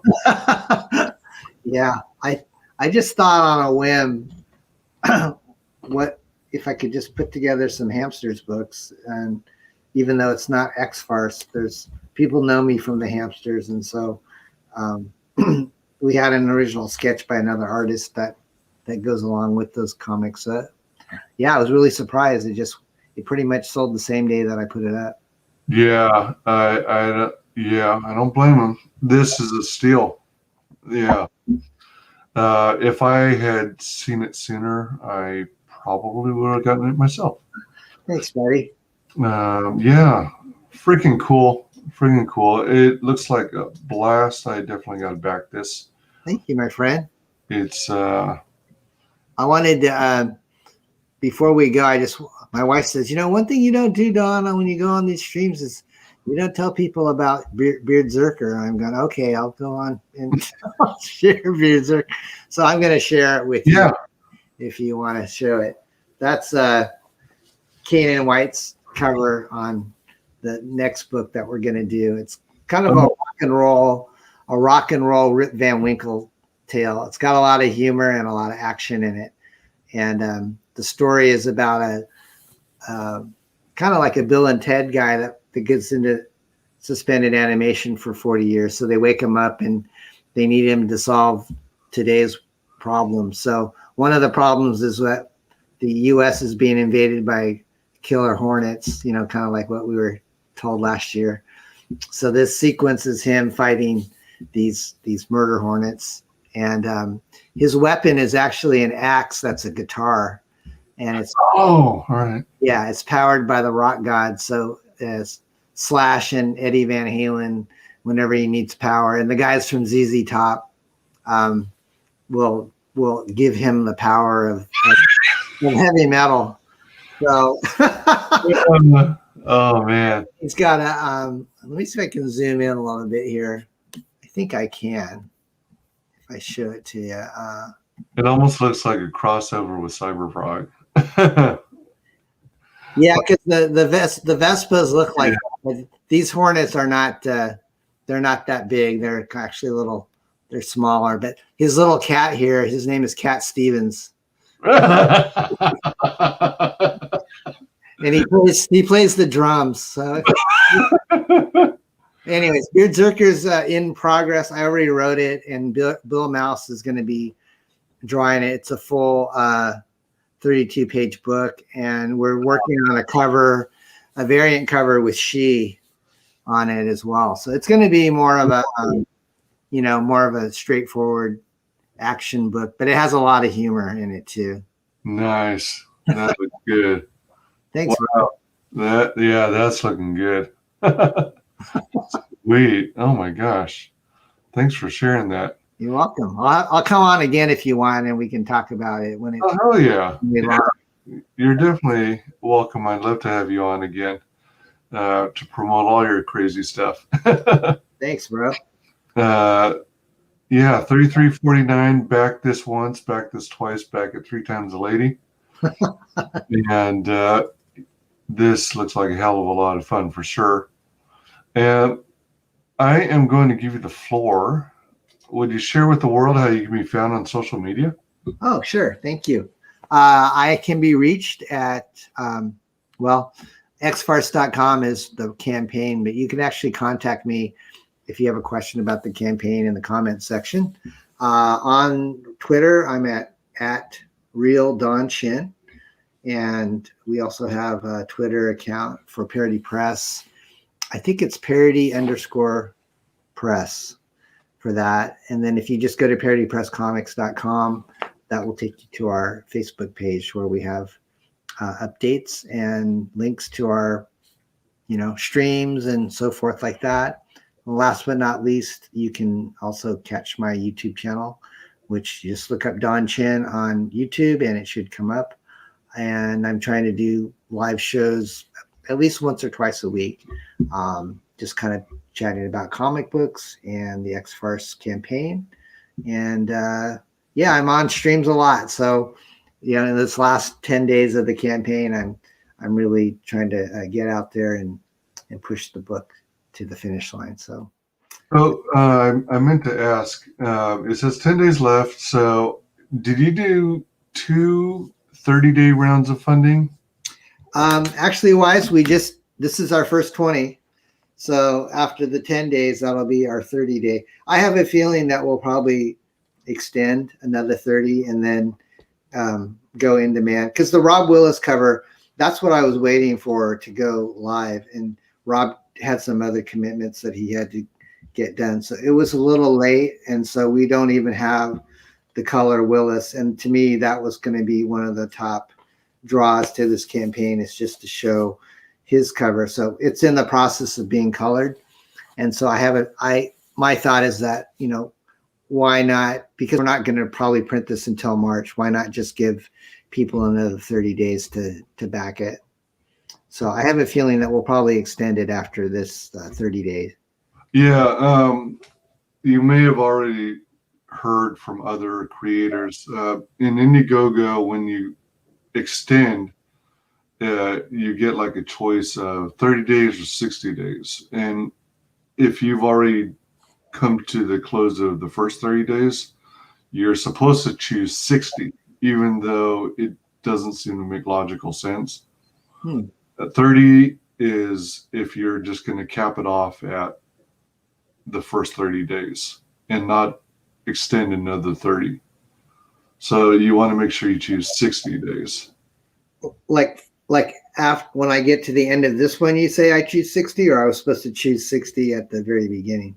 You have until the end of the first 30, but you probably want to do it sometime shortly before it ends, so you don't forget to do it. Okay, so you're saying, but you choose 60 when given the option 30 versus 60. You want to choose 60 because not only are you extending another 30, they're also including the first 30 that already took place. Oh, okay, good to know.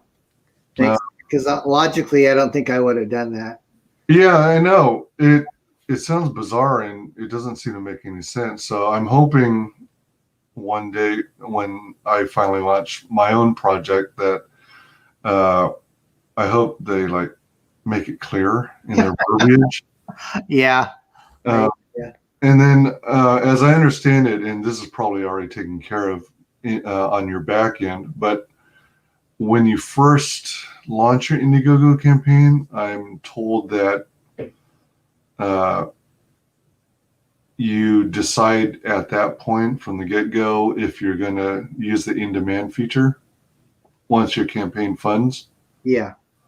So I'm eligible for that. I saw that because I hit my goal, I'm able to go in demand. So yeah. I probably will do that after the next 30-day extension. That's what I always recommend. Yeah, and just be sure that prior to the close of the first 30, within the next 10 days, just make doubly sure that it's going to extend properly to the next 30 days, and that towards the end of the first 60 days of funding, make sure that you're all set again, just to double check. Okay. All geared up to go in demand thereafter. But it sounds like you're already set up. I think so. I'm learning as I go, and yeah, I really appreciate you letting me come on and meet you and your audience, and I had a lot of fun. No, me too. It's been a blast. You can find me on MeWe, Facebook, YouTube under WyzGyz Entertainment. You can find me on Twitch under WyzGyz Twitches, Twitter under WyzGyz Tweets, and if it survives, Parler under WyzGyzParlers. Please like, comment, and subscribe. Mark the bell for notifications. Hopefully, you'll receive notifications whenever there's a new video uploaded or a new stream. And please drop some comments down below this video. Let us know what you're most excited about on XFarce Reloaded #1. Oh, you know what? I had another quick question. Yeah. Sorry. Since it says #1, are you intending on turning this into a series, an ongoing series? It's possible. You know, the X-Men kind of write themselves when it comes to satire. So, you know, based on this one, I think if I could get into like the 10,000 range, that might justify me doing a sequel. But Berserker is definitely the next project, and then we might revisit X-Farce. But I've got some other books that I think would be nice to get, kind of do the Reloaded, remastered treatment. Sweet. Yeah. So, sure. Absolutely. But maybe an X-Farce omnibus, because there's a bunch of other stories that we haven't colored that might be kind of fun to do. So it's possible, you know, we'll see. That's another good idea, the omnibus. Yeah.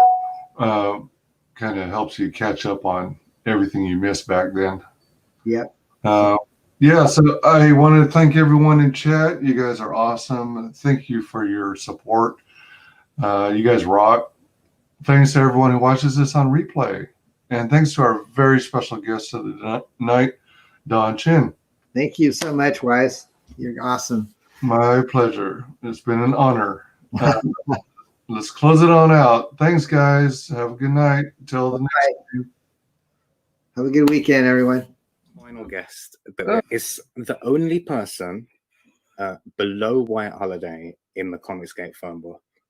It's my favorite failed clone of Peter Sameti. The YouTube sensation. How you doing, Conrad? Welcome to the show.